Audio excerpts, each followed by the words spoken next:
Hoy vamos a hablar un poco de lo que es diezmar y ofrendar. Yo sé que andan muchas malas enseñanzas en el pueblo de Dios. Muchas. Entonces, hay muchas malas enseñanzas. Y personas de renombre en el Evangelio andan predicando barbaridades. Así hay muchas malas enseñanzas con respecto al diezmo. No, que eso es cosa de la ley, que ya no tenemos que diezmar, que si queremos ofrendar, ofrendamos.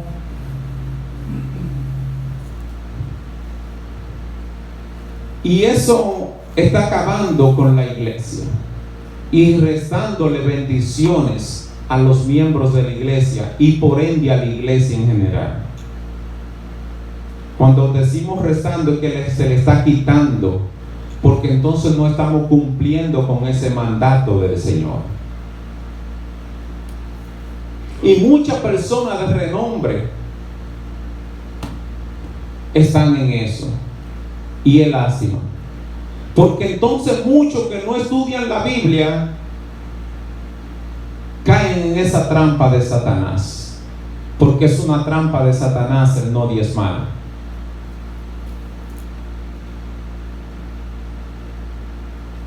Aquí Dios, en Malaquías capítulo 3, Dios se enfrenta al pueblo de Israel. Si nosotros chequeamos aquí en el capítulo 3, cuando uno comienza en el versículo 1 de Malaquías, dice: el Señor Todopoderoso dice, voy a enviar un mensajero para que me prepare el camino. Está hablando de Juan. El Señor a quien ustedes están buscando. Van a entrar de pronto en su templo. Ya llega el mensajero de la alianza que ustedes desean. Maravilloso. Dios comienza dándole promesa al pueblo de que le va a enviar un mensajero, que después de ese mensajero le va a enviar el Mesías, el que ellos están deseando. Y dice el versículo 2: pero ¿quién podrá resistir el día de su venida? ¿Quién podrá entonces permanecer en pie? Pues llegará como un fuego para purificarnos. Será como un jabón que quitará nuestras manchas. Cuando habla de manchas la Biblia, la Reina Valera dice mácula en algunos casos. Así que cuando usted oye esa palabra de mácula, en Santiago 1:26 o 27 dice mácula. Cuando usted ve esa palabra mácula, entienda que es mancha. Las versiones más modernas no usan esa palabra, sino que usan mancha y otras cosas. Dice: quitará las manchas.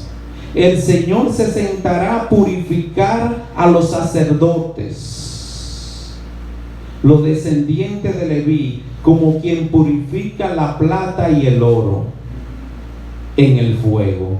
Después ellos podrán representar su ofrenda al Señor tal como debe hacerlo. El Señor se alegrará entonces de la ofrenda de Judá y Jerusalén. Cuando dice Judá y Jerusalén, está simbolizando todo el pueblo de Israel, igual que se alegraba de ella en otros tiempos. O sea que después que el pueblo sea purificado, sea lavado, sea limpiado y ofrenden, entonces el Señor va a aceptar su ofrenda como antes lo hacía, o sea, con agrado. Aleluya. Dice, versículo 5, el Señor Todopoderoso dice: yo vendré a juzgarlo a ustedes, y al mismo tiempo seré testigo contra los que practican la magia, los que cometen adulterio, los que juran en falso, los que oprimen a los trabajadores, a las viudas y a los huérfanos, los que maltratan mal a los extranjeros y los que me faltan el respeto, o sea, los que no me honran. Y sigue el Señor diciendo: yo soy el Señor, no he cambiado. Versículo 6, y por eso ustedes, descendientes de Jacob, cuando dice Jacob ahí está diciendo pueblo de Israel, no han sido aniquilados. O sea, el Señor le está diciendo: ustedes no han sido destruidos, porque yo sigo siendo Dios y sigo siendo paciente con ustedes. Pero no es porque ustedes se están portando bien, sino que yo no he cambiado y sigo teniendo misericordia de ustedes. Y dice: ustedes se han apartado de mis preceptos, como se apartaron sus antepasados, y no han querido obedecerlo. Yo, el Señor Todopoderoso, les digo: vuélvanse a mí, y yo me volveré a ustedes. Ustedes han escuchado, ese versículo es bien famoso. Y yo me volveré a ustedes. Pero ustedes dicen: ¿por qué hemos de volvernos a ti? El Señor le está diciendo a través del profeta que el pueblo dice cuando Él los reprende y le dice que se vuelvan a Él, y el pueblo dice: ¿por qué debemos de volvernos a ti? Y dice 8, y yo pregunto: ¿acaso un hombre puede defraudar a Dios? La Reina Valera dice: ¿acaso un hombre puede robarle a Dios? Pues ustedes me han defraudado, ustedes me han robado, y todavía preguntan: ¿en qué te hemos defraudado? ¿O en qué te hemos robado? Y dice Dios: en los diezmos y en las ofrendas me han defraudado.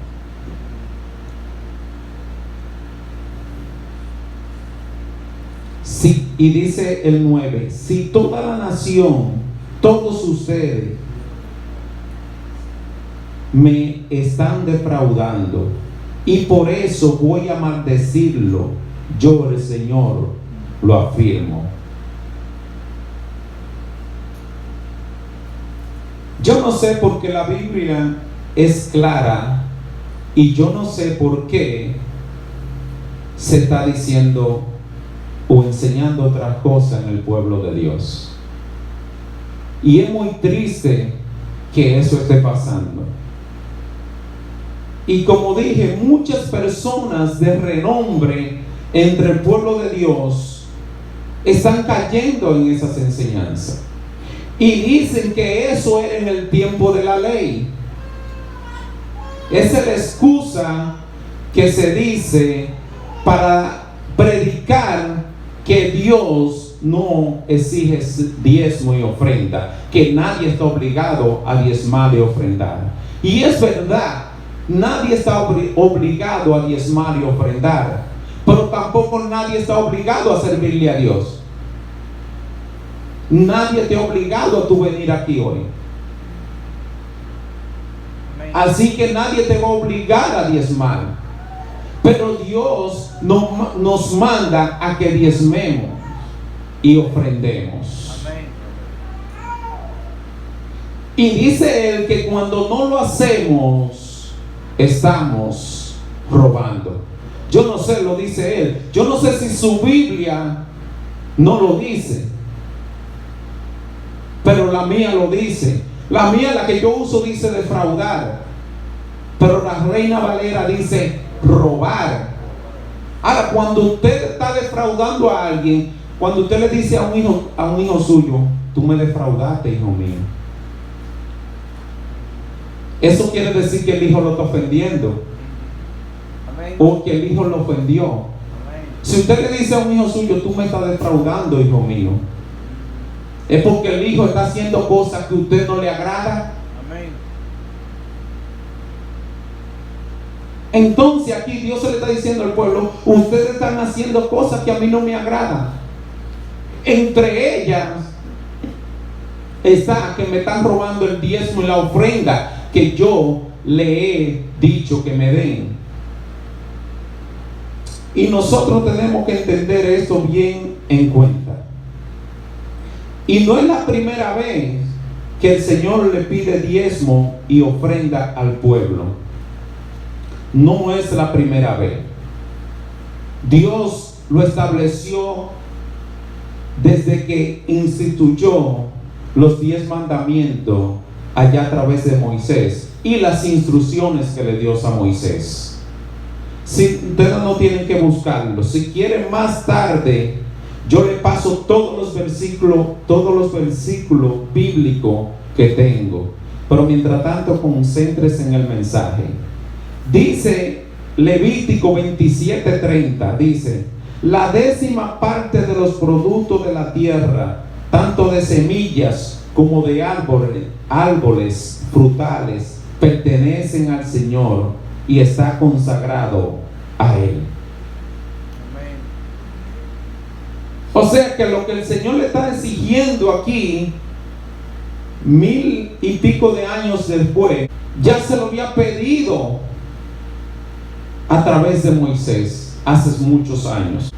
Entonces, nosotros tenemos que tener en cuenta que si nosotros estudiamos la palabra cuidadosamente, no vamos a caer en malas enseñanzas. No vamos a caer en deshonra delante de Dios. Amén. No lo vamos a hacer. No lo vamos a hacer. Entonces tenemos que tener cuidado con eso. Porque cuando viene a ver, podemos estar ofendiendo a Dios de mala manera. Dice Número capítulo 18 versículo 25, dice: el Señor se dirigió a Moisés y le dijo: dile a los levitas que cuando reciban de los israelitas esa 10ª parte de sus productos que yo les he dado como su propiedad, deberán reservar 1/10 de ella para ofrecérmelo a mí. Dile a los levitas que cuando reciban de los israelitas esa 10ª parte de sus productos que yo les he dado como su propiedad, deberán reservar 1/10 de ella para ofrecérmelo a mí. Pero dice la Reina Valera, dice: así hablará a los levitas y les dirá: cuando toméis de los hijos de Israel los diezmos que os he dado de ellos por vuestra heredad, vosotros presentaréis de ellos en ofrenda mecida a Jehová el diezmo de los diezmos. ¿Por qué lo quise leer en las dos versiones? Porque esa expresión abunda mucho en el pueblo de Dios, pero muchas veces nosotros no entendemos el concepto. El pueblo tenía que diezmar, pero los levitas, vamos a un ejemplo, en este tiempo los pastores también tienen que diezmar de lo que reciben. Amén. Lo que le llama la Reina Valera lo diezmo de lo diezmo. Amén. Amén.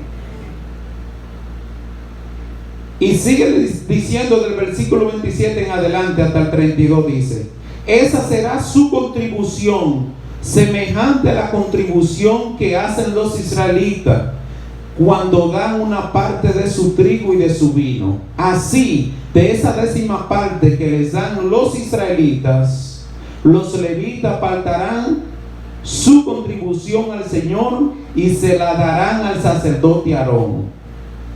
De todo lo que les den, deberán separar una parte como contribución para mí, dice el Señor. Y la parte que me consagren, oigan esto, debe de ser lo mejor. Diles también: Una vez que hayan separado la mejor parte para mí, el resto pueden considerarlo como si fuera su trigo y su vino.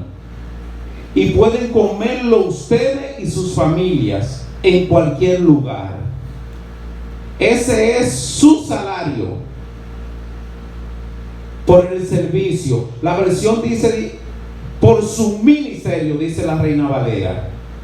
Aquí dice, ese es su salario por el servicio que prestan en la tienda del encuentro. Una vez que hayan separado la mejor parte para mí, podrán comer el resto sin cometer pecado. De esa manera no profanarán las ofrendas sagradas de los israelitas y no serán condenados a muerte.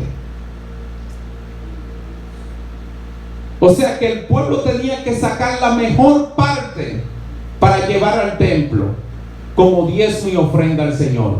Pero los levitas tenían que sacar también la mejor parte del ofrendado para dárselo al Señor.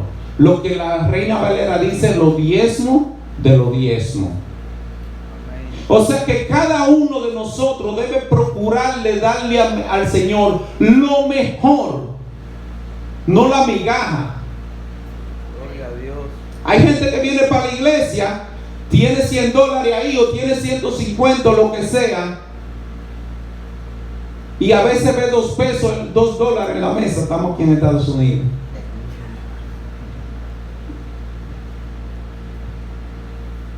Dije, déjame agarrar esto para echarlo de ofrenda, los que están ahí tirados.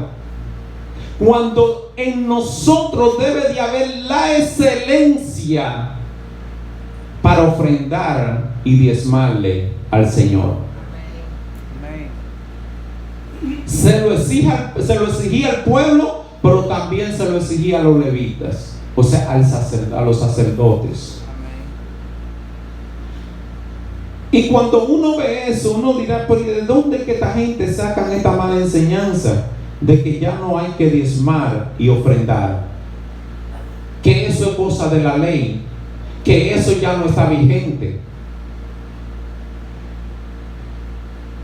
Gloria a Dios. Quiero decirle que la palabra ley que traducimos o se traduce mayormente en nuestras versiones que nosotros usamos, no dice todo el significado de lo que significa esa palabra en su idioma original. Porque significa más que ley, significa instrucción.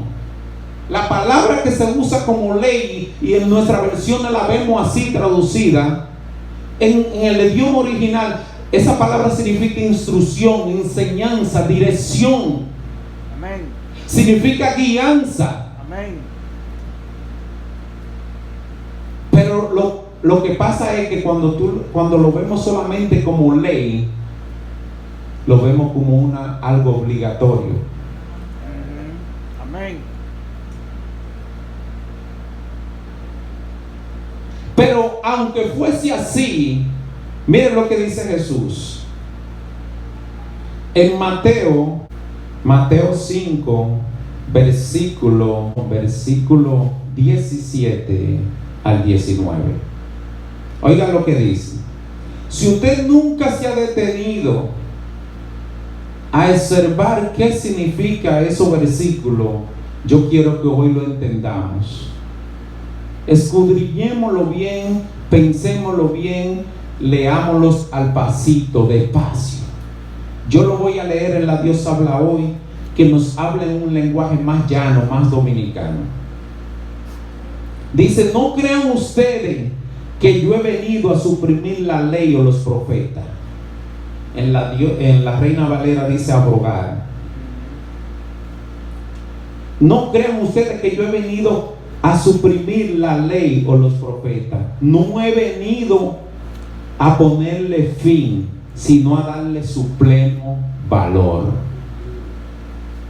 Amén. Pues le aseguro que mientras exista el cielo y la tierra, no se le quitará a la ley o las enseñanzas ni un punto ni una letra, hasta que todo llegue a su cumplimiento.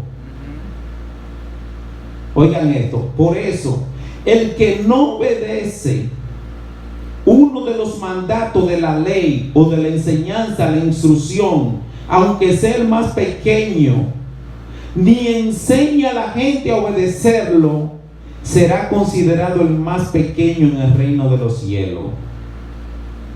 Pero el que lo obedece y enseñas a otro a obedecer lo mismo, será considerado grande en el reino de los cielos. O sea que yo estoy cumpliendo con eso acá. Amén. Dice Jesús que Él no vino a abolir la ley ni los profetas. No vino. Él vino a darle su pleno valor porque estaba siendo mal interpretado. Y si usted chequea en el contexto que esto dice esto, usted se va a sorprender. Se va a sorprender. Y le voy a poner un ejemplo simple para que entendamos un poco. Dice en el versículo 27 y 28 del capítulo 5 de Mateo, dice: ustedes han oído que se dijo, no cometas adulterio. Pero yo les digo que cualquiera que mira con deseo a una mujer, ya cometió adulterio en su corazón. Amén. O sea, quizás los judíos, los que estaban ahí, por la enseñanza que se le daba es: tú puedes mirar a la mujer de arriba abajo y cométela. En no acostándote con ella no hay problema. Pero Jesús se le dice: oye, si ya tú la deseaste en tu corazón, si ya tú te la comiste en tu pensamiento, si ya tú la desnudaste, ya cometiste adulterio. Ya pecado. Gloria a Dios. Amén. O sea, Él viene a darle su pleno valor, su plena interpretación. Él no viene a abolir la ley. Él no viene a quitarla. Pero más adelante vamos a seguir explicando eso. Lo que quiero decir es que dice aquí que hasta que pase el cielo y la tierra, no se le quitará a la ley ni un punto ni una letra. O sea, hasta que no haya cielo nuevo y tierra nueva. Aleluya, mi hermano. Yo no sé por qué le están quitando la palabra de Dios. Yo no sé por qué le están poniendo y le están quitando. Si Jesús dijo que hasta que no pase el cielo y la tierra, cuando ya estemos con Él, la ley y los profetas, todo lo que se dice va a seguir pendiente. Amén. Amén. Aleluya. Gloria a Dios. Alabanza. Santo. No lo digo yo, lo dice Él. Entonces yo no sé por de dónde que sacan que ya no hay que diezmar y ofrendar. Si el que dijo eso fue un profeta, y él dice que él no vino a abolir, no vino a anular lo que corrigieron los profetas y lo que Moisés dejó escrito. Cuando Cristo murió en la cruz, lo único que quitó fueron algunos ritos y el que mataron un chivo para ser perdonado por los pecados. Eso fue abolido. Ya usted no tiene que matar un chivo para ser perdonado. Ya Cristo murió por usted y por mí. Amén. Amén. Y cuando yo ofendo, cuando yo fallo, yo lo que tengo que pedir perdón en el nombre de Cristo. O sea, después que me arrepiento, tengo que pedirle perdón al Padre en el nombre de Cristo y apartarme de esos pecados.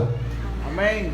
¿Qué le dijo Jesús a la mujer que le llevaron aquí, uno bárbaro, para ponerle una trampa? Encontramos a esta mujer cometiendo adulterio y la ley dice que hay que matarla a pedrada. El problema es que ellos estaban buscando injustamente, porque ellos estaban llenos de pecado y también lo estaban haciendo injustamente. Porque el hombre, ¿dónde estaba? Nada más querían matar a la pobre mujer, cuando el contexto era que había que darle tablazo a los dos.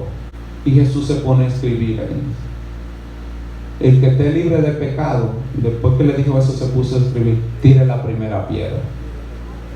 Y se puso a escribir. Cuando levantó la cabeza no había nadie. Le preguntó a la mujer que estaba pendiente. Esa mujer seguro no se dio cuenta que se había ido todo el mundo, porque ella está asustada. Quizás estaba asustada, digo yo, quizás estaba ahí, nada más pendiente a lo que dijera Jesús. Aleluya. Y Jesús le dijo: Alabanza. ¿dónde están los que te acusan? Seguro ya: no lo veo, yo tampoco te acuso, pero vete y no peques más. Amén. Si usted chequea eso varias ocasiones, Jesús le dice eso a la gente, porque tenemos que entender que Dios no relaja. Aleluya. Gloria. Alabanza. Pero Jesús no vino a abolir la ley y los profetas. Jesús no vino a decir que el mandamiento de diezmar y ofrendar ya murió. Él lo dice que no lo vino a abolir.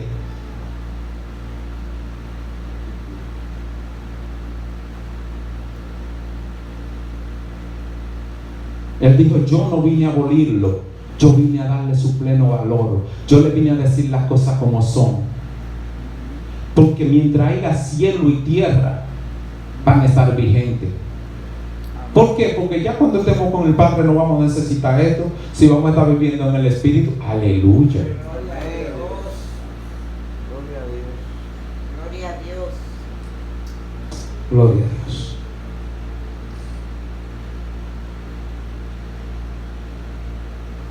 Ahora, ¿qué pasaba en el tiempo de Jesús?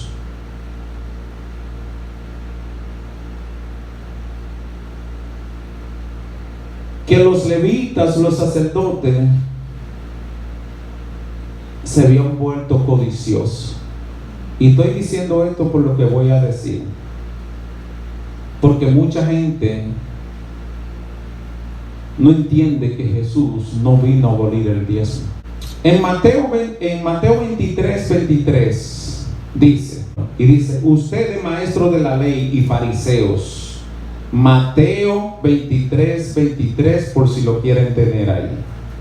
Ay de ustedes, maestros de la ley y fariseos, hipócritas, que separan para Dios la 10ª parte de la menta, del anís y del comino, pero no hacen caso de las enseñanzas más importantes de la ley, que son la justicia, la misericordia y la fidelidad. Esto es lo que deben de hacer, sin dejar de ¿qué?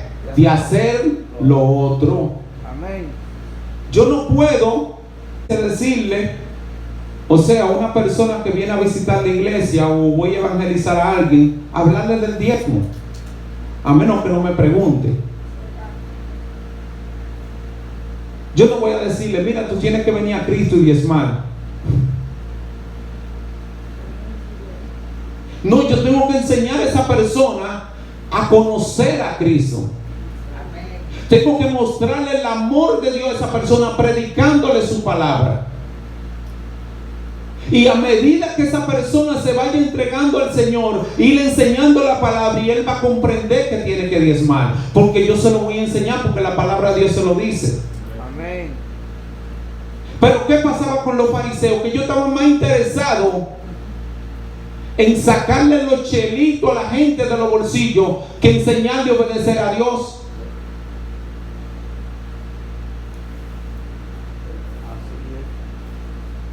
Tenemos que tener cuenta.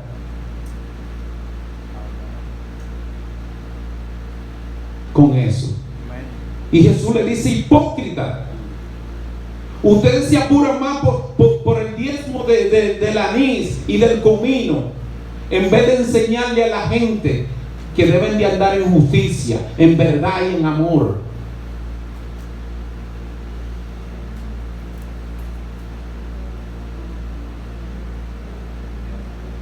Y usted me dirá: pero pastor, siervo, varón, como usted me quiera decir,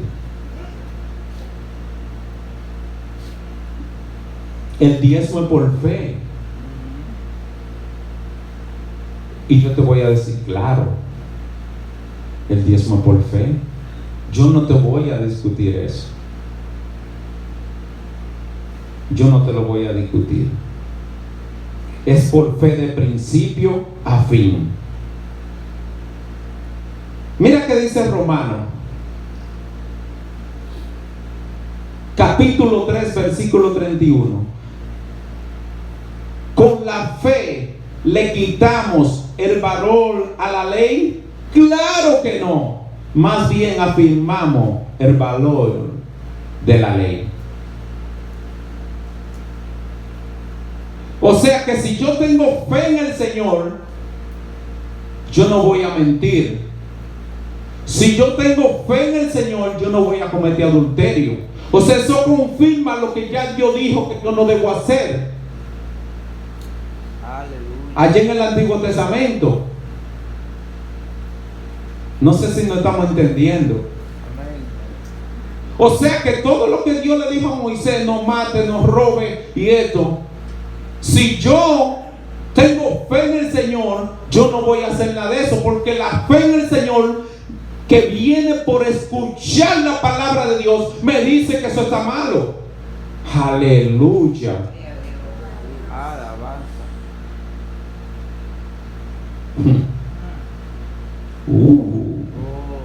La fe no anula la ley, más bien la confirma. De que lo que Dios me pidió allá atrás, me lo estaba pidiendo por mi bien.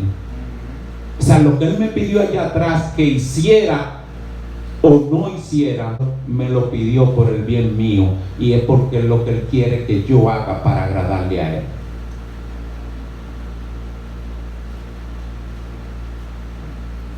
Aquí está el ejemplo de Abraham. Si es por fe que vamos a hablar, entonces ahí está el ejemplo de Abraham, porque eso es lo que se agarran ahora. No, eso estaba en la ley, pero Abraham cuando diezmó, aquí es que voy a bajar para la pizarra, no sé si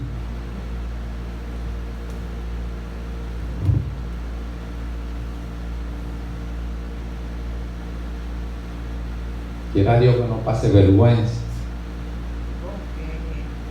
Abraham, no le voy a poner ley, no me gusta esa palabra ley, pero bueno, como está bien, vamos a dejarlo así. Pero eso también significa instrucción,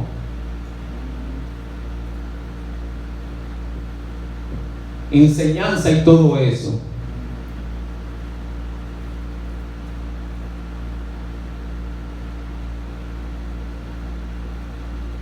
Y otras cosas más, significa guianza también. Si es por fe que yo voy a diezmar,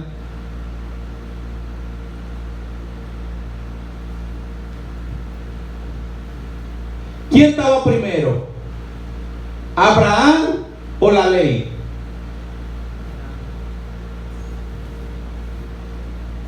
Abraham. Abraham estaba primero.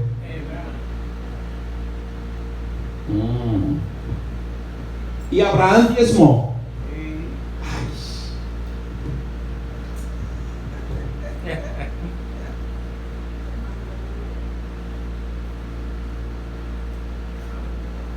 Aleluya. Aleluya. Oh, recibe la gloria, papá. Denle un aplauso a Cristo, denle un aplauso a Cristo. Déselo, anímese, porque Él está enseñando cosas buenas y verdaderas. Oiga esto. Oiga esto. Romanos capítulo 4 versículos 11 y 12 dice: y después Abraham fue circuncidado como señal o sello de que Dios ya lo había aceptado. No, perdón, de que ya Dios,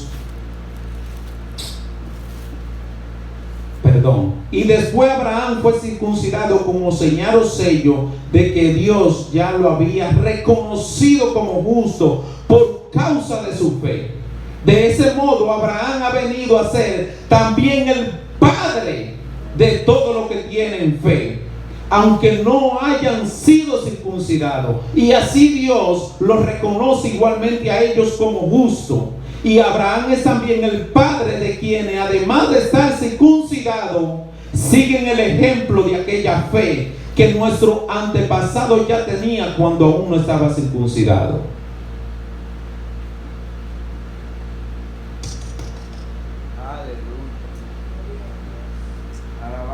Romano el mismo capítulo 4, versículos 16 y 17 dice: por eso, para que la promesa hecha a Abraham conservara su valor para todos sus descendientes, fue un don gratuito basado en la fe. Es decir, la promesa no es solamente para los que se basan en la ley, sino también para todos los que se basan en la fe, como Abraham. De esa manera, Él viene a ser Padre de todos nosotros, dice la Escritura, no lo digo yo. Te he hecho Padre de muchas naciones. Este es el Dios en quien Abraham creyó, el Dios que da vida a los muertos y crea las cosas que aún no existen. Amén. Gloria a Dios. O sea, si mi padre Abraham y Abraham diezmó por fe. Amén. Si es por fe y no es por ley, también entonces yo tengo que diezmar. Si es por fe. Amén. La palabra se contradice. No.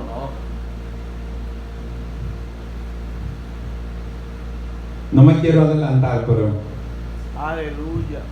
Gloria a Dios. o sea que la ley o las instrucciones que Dios nos dio a entender, una, para enseñarnos cómo vivir para Él, pero también nos hace entender que nos lleva a Cristo, en el cual nos hace entender que nunca vamos a cumplir todo lo que dice la ley, vamos a fallar. Entonces nos lleva a Cristo. Amén. Y entender que la salvación es por fe. Amén. Pero así la ley nos enseña a diezmar y a ofrendar, y a dar lo mejor en nuestro diezmo y ofrenda. Pero si viene alguien y te dice que entonces es la ley que te exige eso, que tú no tienes que hacerlo, que esto es por fe, pues entonces si mi padre en la fe es Abraham, entonces yo tengo que diezmar. Aleluya. Mire lo que dice Hebreo, capítulo 7. Si usted quiere después, mi madre y mi tía y mi padre, aunque él no coge mucho el teléfono, tienen mi número. Yo le mando todo estos versículos para que usted lo estudie en su casa tranquilo. Y a cualquier bárbaro que usted oiga por ahí que dice que ya no es obligado a diezmar, usted dice: verdad, no obligado, pero tampoco es obligado a servirle a Cristo. Pero ya que yo amo a Cristo, ya que yo he creído en Cristo, entonces la palabra me dice que yo tengo que diezmar. Amén.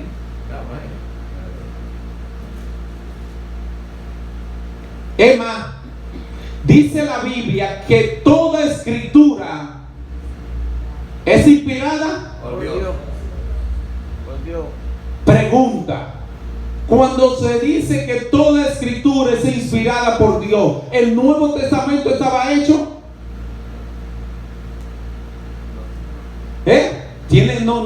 Piénsenlo bien, ¿el Nuevo Testamento estaba hecho? Tan asustados, tan dudosos. No estaba hecho el Nuevo Testamento, pero el Antiguo Testamento sí. O sea, lo que yo le estoy dando cita del Nuevo Testamento, del Antiguo Testamento, ya estaba escrito. O sea que cuando el Nuevo Testamento dice que toda escritura es inspirada por Dios, se está refiriendo al Viejo. Amén. Aleluya. O sea que entonces Dios dijo basura. No. Yo pregunto. O sea, Él dijo que hay que diezmar. Amén. Él fue quien inspiró a Moisés y a los profetas a decir que había que diezmar y ofrendar. Amén. Y dice que toda escritura es inspirada por Dios. Amén. Aunque el Nuevo Testamento no estaba escrito, para que no nos confundamos, también está incluido ahí. ¿Ok? Amén. Hebreos 7, sí, dice. Gracias.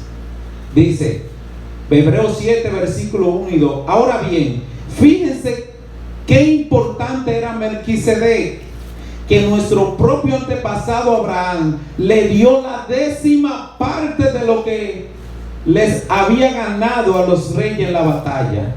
Según la ley de Moisés, los sacerdotes que son descendientes de Leví tienen el derecho de cobrarle al pueblo la 10ª parte de todo, a pesar de que son sus parientes y descendientes de Abraham, lo mismo que ellos.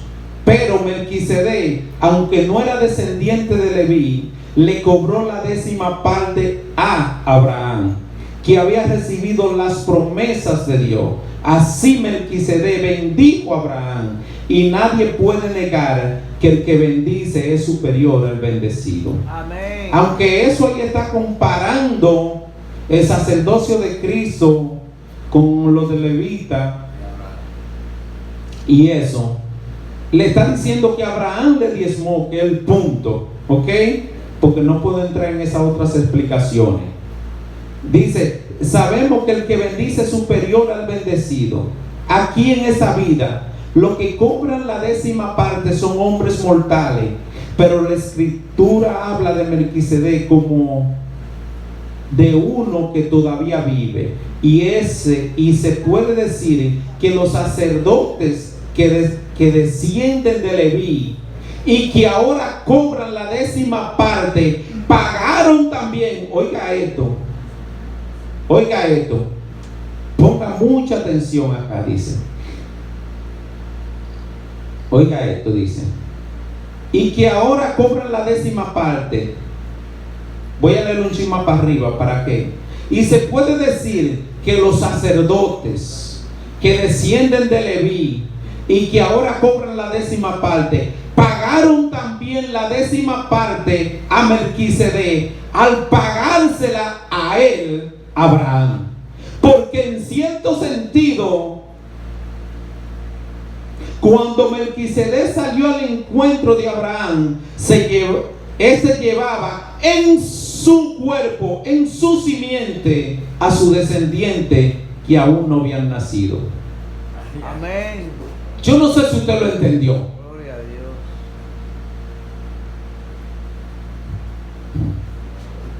La promesa solo se... O sea que cuando Abraham diezmó y ofrendó, ya le estaba dejando un ejemplo a seguir a todos sus descendientes. Y si Abraham, el padre de la fe, también me dejó un ejemplo a mí. Amén. Gloria a Dios. Aleluya. Santo tu nombre. Gloria a Dios.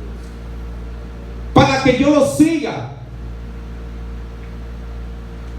Porque dice ahí la Biblia, lo leímos, que Abraham es el padre de todos los que tienen fe. Amén.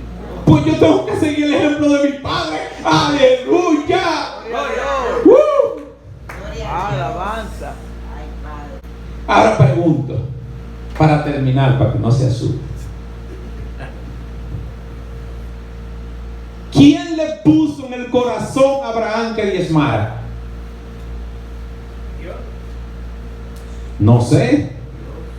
¿Quién? ¿Quién le puso a Abraham en el corazón para que diezmara? ¿Quién dijo Dios? ¿Quién más dice Dios? Ok. ¿Quién fue que le dio la fe a Abraham para que creyera? O sea que él le puso la fe para que diezmara.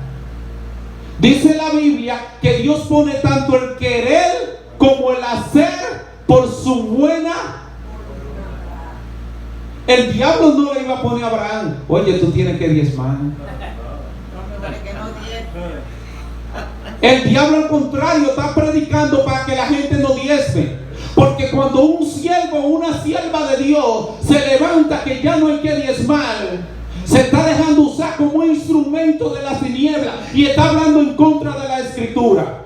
Cuando dice la Biblia que toda escritura es inspirada por Dios, y la Biblia me dice a mí que yo tengo que diezmar y ofrendar, porque cuando se escribió ese versículo que toda escritura es inspirada por Dios, el Nuevo Testamento ya no estaba formulado, o sea que se estaba refiriendo al Antiguo Testamento. Amén. Amén. Y si es por fe, entonces yo tengo que seguir el ejemplo de esa fe de Abraham, porque el padre de la fe. Y yo tengo que seguir el ejemplo de mi padre, porque él vivió para agradarle a Dios. Y si yo sigo la fe de aquel que le agradó a Dios, que es mi padre Abraham, entonces yo tengo que diezmar. Amén. Conclusión: Amén. el no diezmar es una falta de fe y hay que resolverla. Amén. Ese pensamiento me lo dio el Señor a él, o vino a mi corazón. El no diezmar es una falta de fe y hay que resolver ese problema. Amén. Amén.